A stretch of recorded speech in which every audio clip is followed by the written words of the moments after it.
Very very good morning all my dear student, this is Pradyumna और आज हम start करने वाले हैं अपना lecture number 12 chapter number 2। Okay students, तो हम बात कर रहे थे पार्टनरशिप, ठीक है ना। पार्टनरशिप में मैंने आपको क्या बताया था कि जब दो या दो से ज्यादा लोग एक साथ किसी भी वर्क को करने के लिए, याद रखना लॉफुल बिजनेस होगा यहाँ पे, ऐसा नहीं है कोई भी काम, तो किसी भी लॉफुल वर्क को करने के लिए आपस में प्रॉफिट एंड लॉस को एक सर्टेन रेशियो में डिस्ट्रीब्यूट करने के लिए एग्री होते हैं, तो इसको क्या बोलते हैं, पार्टनरशिप। तो हमने इसके बाद क्या कल पढ़ा था, फीचर्स पढ़ लिए थे पार्टनरशिप के। तो आज हम स्टार्ट करने वाले हैं merits. Okay student, merits of partnership. Okay, next यहाँ फर्स्ट पॉइंट है easy of formation and closure. याद रखना स्टूडेंट, मैंने आपको पहले भी बताया है लास्ट क्लास में कि जब भी पार्टनरशिप फॉर्म हम स्टार्ट करेंगे तो वहां पर जब हम स्टार्ट करेंगे तो उसके लिए रजिस्ट्रेशन मैंडेटरी नहीं होता है, इस चीज को ध्यान रखिएगा स्टूडेंट। तो जब रजिस्ट्रेशन मैंडेटरी नहीं होगा तो क्या करेंगे, हम बहुत इजीली अपने बिजनेस को स्टार्ट कर लेंगे। जब हमारा बिजनेस स्टार्ट इजीली हो जाएगा तो ध्यान रखना कि हमें क्या है, क्लोज करने में भी बहुत ज्यादा लीगल फॉर्मेलिटीज की नीड नहीं होगी, बहुत ज्यादा लीगल फॉर्मेलिटीज को फुलफिल नहीं करना पड़ेगा। ओके स्टूडेंट्स, नेक्स्ट पॉइंट है बैलेंस्ड डिसीजन मेकिंग। भाई एक बात बताइए, कोई एक पर्सन अकेला कोई भी डिसीजन ले रहा है, ठीक है ना, तो वो अच्छा डिसीजन लेगा या दो तीन लोग मिलके सोचेंगे अच्छे से किसी टॉपिक के बारे में या किसी भी वर्क के बारे में, तब अच्छा डिसीजन लेंगे। ऑब्वियस सी बात है, दो तीन या चार लोग आपस में बैठेंगे, दिमाग लगाएंगे, तो क्या होगा, उसके बेनिफिट्स के बारे में भी बात करेंगे और डिसएडवांटेजेस के बारे में भी बात करेंगे। तो इससे क्या होगा, जो डिसीजन होगा वो बैलेंस हो जाएगा, ठीक है ना स्टूडेंट्स। तो यहां पर क्या होगा, बैलेंस्ड डिसीजन मेकिंग, यानी कि तीन चार लोग जब भी कोई, जो भी जितने भी पार्टनर है, ऐसा नहीं है कि तीन चार ही हो सकते हैं पार्टनर कम ज्यादा भी हो सकते हैं। ध्यान रखना स्टूडेंट्स, मैंने आपको लास्ट क्लास में बताया भी है नंबर ऑफ पार्टनर्स के बारे में, है ना। मैंने बताया भी है कि मैक्सिमम 50 किस कंडीशन में एंड मैक्सिमम 100 किस कंडीशन में। ओके स्टूडेंट्स, तो ध्यान रखिएगा, हमने ये दोनों पॉइंट कंप्लीट किए। नेक्स्ट पॉइंट है मोर फंड्स और कैपिटल। अब बात करते हैं मोर फंड की। एक बात बताओ, आप अकेले बिजनेस कर रहे हो तब ज्यादा फंड अपना बिजनेस में इंट्रोड्यूस कर सकते हो, या तीन चार लोग मिलकर बिजनेस कर रहे हैं तब फंड ज्यादा इंट्रोड्यूस करेंगे।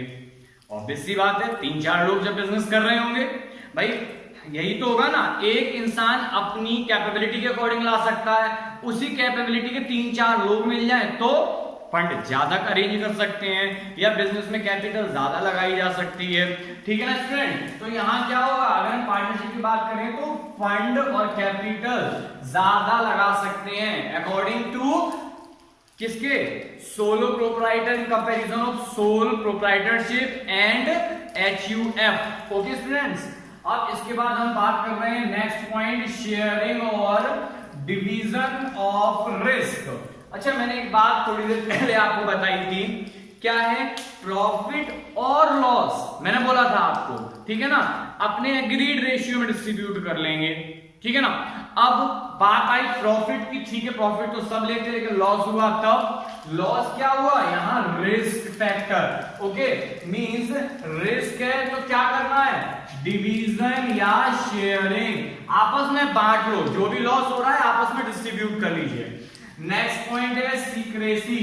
अब सीक्रेसी की बात आती है तो पार्टनरशिप जो फर्म होती है उसमें लिमिटेड पार्टनर्स होते हैं, जब लिमिटेड पार्टनर्स होते हैं उसके लिए हमने एक पॉइंट यहां क्या किया था, फॉर्मेशन इजी और क्लोजर इजी। फॉर्मेशन इजी क्यों था, क्योंकि वहां पर रजिस्ट्रेशन मैंडेटरी नहीं था, लीगल फॉर्मेलिटीज नहीं थी बहुत ज्यादा, इस वजह से।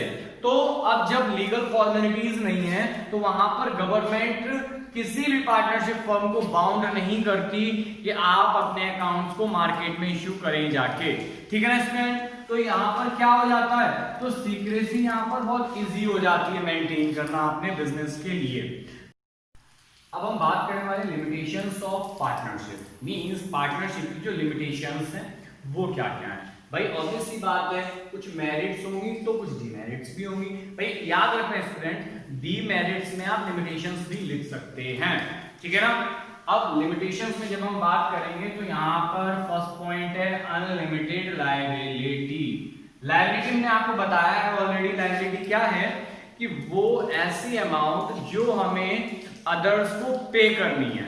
भाई किसी को हमें जब पे करनी है, किसी को देने पड़ेंगे, तो वही तो हमारी जिम्मेदारी हुई, ठीक है ना। अब लायबिलिटी अनलिमिटेड मींस अगर पार्टनरशिप फर्म में एक लिमिट से ज्यादा लॉस होता है, यानी कि जो भी पैसा आपने अपनी पार्टनरशिप फर्म में इंट्रोड्यूस किया है या लगाया हुआ है, उससे भी ज्यादा क्वांटिटी में अगर लॉस हो जाता है, उस सिचुएशन में पार्टनर्स को अपने पास से उस पेमेंट को करना पड़ेगा। मींस अपने घर से वो पैसे लाएगा और जो भी लायबिलिटीज हैं उसको पे करेगा। लायबिलिटीज में कौन कौन आते हैं, मैं बार बार आप लोगों को रिमाइंड करवा रहा हूं। Number 1 creditor, number 2 bank loan, number 3 bank overdraft. ये सारी चीजें क्या है, liabilities. Okay students, next point limited resources, ठीक है ना। अब बात करते हैं रिसोर्सेज की, तो लिमिटेड यहां रिसोर्सेज दिए हुए हैं, ठीक है ना। अब लिमिटेड रिसोर्सेज को हम यहाँ कैसे कंपैरिजन करेंगे ये समझिए।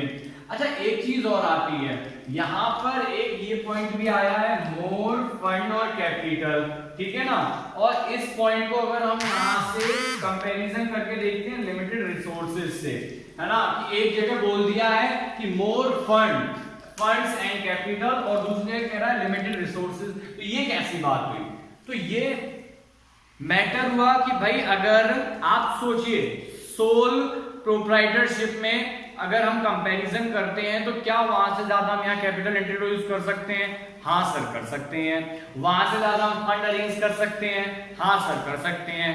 एचयूएफ से कंपैरिजन करें हम, वहां से ज्यादा यहाँ फंड और कैपिटल अरेंज कर सकते हैं, हाँ सर कर सकते हैं। लेकिन अभी जब बात आती है अगर हम कंपनीज से कंपैरिजन करते हैं इसको, जहां पर थाउजेंड्स में क्या होते हैं, शेयर होल्डर्स होते हैं, मींस हजारों लोग कंपनी में अपना पैसा लगाते हैं, तो क्या उसके कंपैरिजन में यहाँ पर लिमिटेड रिसोर्सेज नहीं है, हाँ सर हैं। भाई कुछ लोग एक लिमिटेड क्वांटिटी में ही अमाउंट इन्वेस्ट कर सकते हैं, ठीक है ना स्टूडेंट्स। तो यहाँ पर क्या है कि जो रिसोर्सेज होंगे वो भी क्या हो जाएंगे, लिमिटेड। रिसोर्सेज क्या हो गए भाई, पैसे हुए, असेट्स हुई, असेट्स में फर्नीचर हुए, लैंड हुआ, बिल्डिंग हुई, ये सब क्या है, रिसोर्स है। ओके नेक्स्ट पॉइंट है third point, possibility of conflicts. अच्छा अब इसकी बात करिए, एक बात बताओ, ठीक है ना, जरा सोचना, कभी कभी आपकी क्लास में क्या होता है, टूर का प्लान बना होगा, सबके साथ हुआ होगा कि क्लास में आप लोग आए और टूर का प्लान बना, टीचर ने कहा कि चलो टूर छोड़ो, उससे भी किसी एग्जांपल लेते हैं। भाई एक दिन क्या हुआ, स्टूडेंट्स कम है क्लास के अंदर, टीचर्स भी शॉर्ट है, ठीक है ना, अरेंजमेंट लग गए टीचर्स के, टीचर आया आपकी क्लास में, ठीक है ना। अब डिसीजन यहाँ पे क्या लेना था कि आज ग्राउंड में ले जाएं गेम खिलाने, ग्राउंड में ले जाएं बिठाने, या फिर क्लास में आराम से पढ़ाई करेंगे अपना जो भी मर्जी। तो क्या होता है वहां पे, कुछ बच्चे कहते हैं सर ग्राउंड में ले चलो, कुछ कहते हैं सर गेम खिला दो, और कुछ क्या कहते हैं सर हम तो यहीं बैठ के पढ़ाई करेंगे।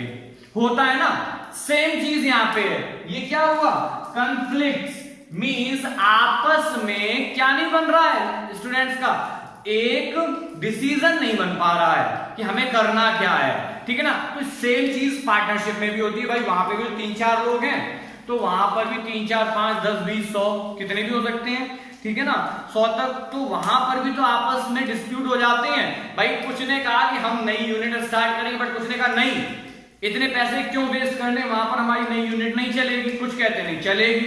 तो इस तरह से क्या हो जाता है, आपस में डिस्प्यूट स्टार्ट हो जाते हैं, ठीक है ना। तो जितने ज्यादा लोग उतनी ज्यादा पॉसिबिलिटी किसकी, कॉन्फ्लिक्ट्स की। आगे बात कर रहे हैं लैक ऑफ कंटिन्यूटी या अनसर्टेनिटी लाइफ में लैक ऑफ कंटिन्यूटी की बात करें। मैंने एक एग्जांपल आपको बहुत अच्छा एग्जांपल दिया था। सपोज एक पार्टनरशिप फर्म में 2 ही पार्टनर हैं, ठीक है ना, एक पार्टनर की डेथ हो गई, साहब अब क्या करोगे, सर डेथ हो गई तो पार्टनरशिप फर्म में ताला पड़ गया, यस पड़ जाने दो ताला, ठीक है ना। तो क्या हुआ, लैक ऑफ कंटिन्यूटी, मतलब लगातार नहीं चल सकता। फॉर एग्जाम्पल भाई अगर हो सकता है अदर भी पार्टनर्स हो, तो उसमें कोई पार्टनर क्या हो गया, इंसॉल्वेंट हो गया, ठीक है ना, कोई पार्टनर बीमार पड़ गया, ठीक है ना, किसी पार्टनर ने रिटायरमेंट ले लिया। बहुत सारे रीजंस होते हैं पार्टनरशिप फॉर्म ब्रेक होने के, ठीक है ना, मींस कंटिन्यू नहीं कर पाती बहुत सारी सिचुएशंस में। ओके स्टूडेंट्स, नेक्स्ट पॉइंट है लैक ऑफ पब्लिक कॉन्फिडेंस। अच्छा यहां पर देखिए हमने एक मेरिट पढ़ी थी सीक्रेसी, ठीक है ना, ये पॉइंट सबने देखा।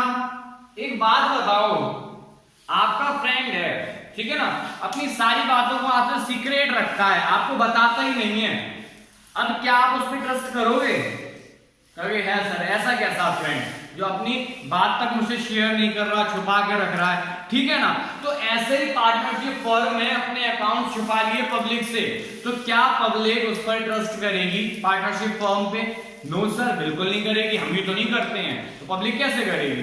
बस यही चीज बोली है यहाँ पर, लैक ऑफ पब्लिक कॉन्फिडेंस। जब तक हम पब्लिक में अपने अकाउंट्स को प्रेजेंट नहीं करेंगे, अपने अकाउंट्स को पब्लिक के सामने नहीं रखेंगे, शो नहीं करेंगे, तब तक पब्लिक को हम अपने कॉन्फिडेंस में नहीं ले सकते। एक बात नंबर 2, ये भी हो सकता है कि भाई हमने पब्लिक के सामने अपने अकाउंट्स को मेंशन किए, लेकिन हमने क्या किया, भाई हम 3-4 लोग ही तो काम कर रहे हैं, तो क्या किया हमने उसमें गड़बड़ घोटाला कर दिया। हाँ सर ऐसा तो बहुत होता है, तो बस गड़बड़ घोटाला करने के चांसेस बहुत ज्यादा रहते हैं, इसलिए भी पब्लिक ट्रस्ट नहीं मिल पाता है पार्टनरशिप फर्म को। ओके स्टूडेंट्स, तो now next point, types of partnership. अच्छा इतनी सारी चीजें तो पढ़ ली हमने पार्टनरशिप में, बट टाइप्स नहीं पढ़ी। अब हम बात करते हैं टाइप्स की। तो ध्यान रखना यहाँ पर क्लासिफिकेशन भी हम 2 टाइप से कर सकते हैं। टाइप नंबर 1 ड्यूरेशन और टाइप नंबर 2 लायबिलिटी। याद तुम्हें घर पे पढ़ने की जरूरत ही नहीं ज्यादा है, बस रिवाइज मारते रहो, यहीं पे याद हो जाएंगी सारी की सारी चीजें। मैं कोशिश करता हूँ बिल्कुल इजी कर दूं आपके लिए।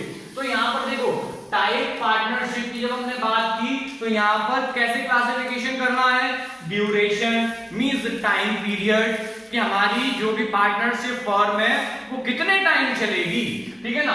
और दूसरा सेकंड क्लासिफिकेशन कैसे किया, हमने किया लायबिलिटी, हमने लायबिलिटी और ड्यूरेशन के अकॉर्डिंग क्लासिफाई किया है, ठीक है ना स्टूडेंट्स, इतना तो सबको याद हो गया होगा। अब आगे बात करते हैं, ड्यूरेशन को भी हमने कितने पार्ट में डिस्ट्रीब्यूट किया, 2 पार्ट में, ए एंड बी, ठीक है ना। अब इसके जो 2 पार्ट्स हैं उसको हम पहले समझते हैं, पार्टनरशिप एट विल मींस कोई भी पार्टनरशिप फर्म है वो पार्टनर की इच्छा के अकॉर्डिंग चल रही है।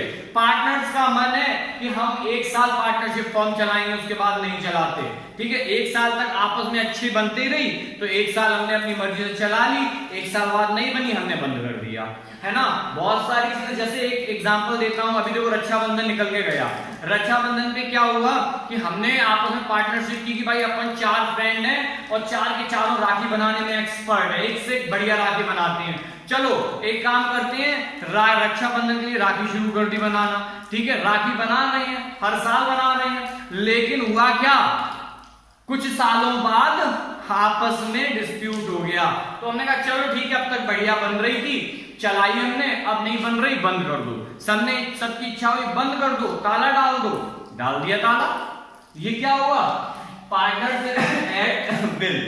ओके स्टूडेंट्स, नेक्स्ट पॉइंट है पर्टिकुलर। पर्टिकुलर का मींस क्या हुआ, यहां पर देखो हमने बात की थी ड्यूरेशन, तो ड्यूरेशन में पर्टिकुलर पार्टनरशिप की अगर हम बात करें, हमने स्टार्ट किया कि राखी तो बनाएंगे और बेचेंगे भी, पर 3-4 साल ये काम करेंगे, उसके बाद नहीं करेंगे। क्यों, पैसे कमा लेंगे, फिर अपना कोई बड़ा धंधा डालेंगे, है ना। अच्छा बड़ा धंधा, हाँ ये तो बात सही है। तो बड़ा धंधा डालने के लिए हमने क्या किया, 2 और 4 ईयर, 2 या 3 ईयर, जो भी हमने अपनी मर्जी से आपस में पार्टनर्स के साथ डिसाइड किया कि इतने टाइम तक हमें अपनी फर्म को कंटिन्यू करना है, तो ये क्या हुआ, पर्टिकुलर पार्टनरशिप। ओके स्टूडेंट्स, तो आगे हम बात कर रहे हैं classification on the basis of liability. जब लायबिलिटी की बात करेंगे तो रिस्पॉन्सिबिलिटी आपके ऊपर कितनी आने वाली है, इस पर मेंशन करता है। तो जब लायबिलिटी की बात करेंगे तो पहला तो है जनरल ऑर्डिनरी, ठीक है, बात देखिए ठीक है ना, जनरल ऑर्डिनरी पार्टनरशिप। तो जब हम इस पॉइंट की बात करेंगे तो यहां हमें समझ आ जाना चाहिए कि यहां पर हर पार्टनर की लायबिलिटी अनलिमिटेड है। अगर कंपनी आपकी पार्टनरशिप फर्म बहुत तगड़े लॉस में जाती है तो आप सब पार्टनर्स को अपने घर से पैसे लाके लायबिलिटी को पे करना पड़ेगा, ध्यान रखना स्टूडेंट्स, ठीक है ना। बट अगर हम बात करते हैं लिमिटेड पार्टनरशिप की, तो लिमिटेड पार्टनरशिप में केवल एक ऐसा पार्टनर होगा जिसकी लायबिलिटी तो अनलिमिटेड होगी, यानी कि पार्टनरशिप फर्म को अगर बड़ा लॉस होता है तो वो अपने घर से पैसे लाके पे करेगा। लेकिन रेस्ट ऑफ द पार्टनर्स की लायबिलिटी कैसी होगी, लिमिटेड। मींस एक पार्टनर अनलिमिटेड लायबिलिटी रखेगा, बाकी के सारे लिमिटेड। अच्छा सर ऐसा होगा तो फिर फायदा क्या है, हम तो सारे के सारे यही करेंगे, आपस में लड़ेंगे कि हम सब लिमिटेड लायबिलिटी मेंटेन करेंगे। नहीं, यहां पर फायदा ये है, जैसे हमने बात की थी जनरल या ऑर्डिनरी पार्टनरशिप की, तो यहां क्या था, जनरल या ऑर्डिनरी पार्टनरशिप में भाई जो भी भाई हर पार्टनर की लायबिलिटी क्या थी, अनलिमिटेड। तो सारे के सारे पार्टनर बिजनेस के मैनेजमेंट में पार्टिसिपेशन कर सकते हैं, ठीक है, बिजनेस को कंटिन्यू करने में अपना पार्टिसिपेट कर सकते हैं कि भाई हम ऐसे बिजनेस चलाना चाहते हैं, जैसे वो चलाना चाहते हैं अपनी पार्टनरशिप में क्या करेंगे, पार्टिसिपेशन दे सकते हैं। लेकिन यहां पर लिमिट लग गई, जो अनलिमिटेड है वो तो मैनेजमेंट करेगा पार्टनरशिप फर्म का, बट जिसकी लायबिलिटी लिमिटेड है ना, वो क्या मैनेजमेंट में पार्टिसिपेट नहीं कर सकता। हाँ सर ऐसा भी, हाँ बिल्कुल ऐसा, आपकी पॉलिसी अपने पास रखो क्योंकि लिमिटेड लायबिलिटी है, अनलिमिटेड लायबिलिटी में हिस्सेदार बनो, अपनी पॉलिसी लेके आओ, बिजनेस को ग्रो कराओ, ठीक है ना। ऐसा क्यों होता है भाई, जिस पर्सन की लायबिलिटी लिमिटेड होगी वो क्या करेगा, वो सिंसियरिटी के साथ अपनी पार्टनरशिप फर्म को आगे लेके नहीं जाएगा, है ना। अगर आपकी बात करते हैं, आपको जब कोई लायबिलिटी दे दी जाती तब तो आप बहुत जिम्मेदारी के साथ काम करोगे, लेकिन जब आपको फ्री हैंड कर दिया जाता है तब नहीं करते। फॉर एग्जांपल पेपर आ जाए फिर देखो सबकी पढ़ाई, और पेपर नहीं है तो किताब रखी हुई है बंद ताले में, कोई छूता नहीं, ठीक है ना। सेम यहां पर होता है। ओके स्टूडेंट, आई होप आपको क्लास समझ में आई होगी। अगर कोई भी पॉइंट आपको नहीं समझ आ रहा है, कंफ्यूजन हो रही है, या लास्ट जो लेक्चर्स निकले हैं उसमें भी कहीं प्रॉब्लम आ रही है, तो आप बिल्कुल फ्रीली मुझे बता सकते हैं, बोल सकते हैं, मैसेज कर सकते हैं, चाहे जहां, ठीक है ना।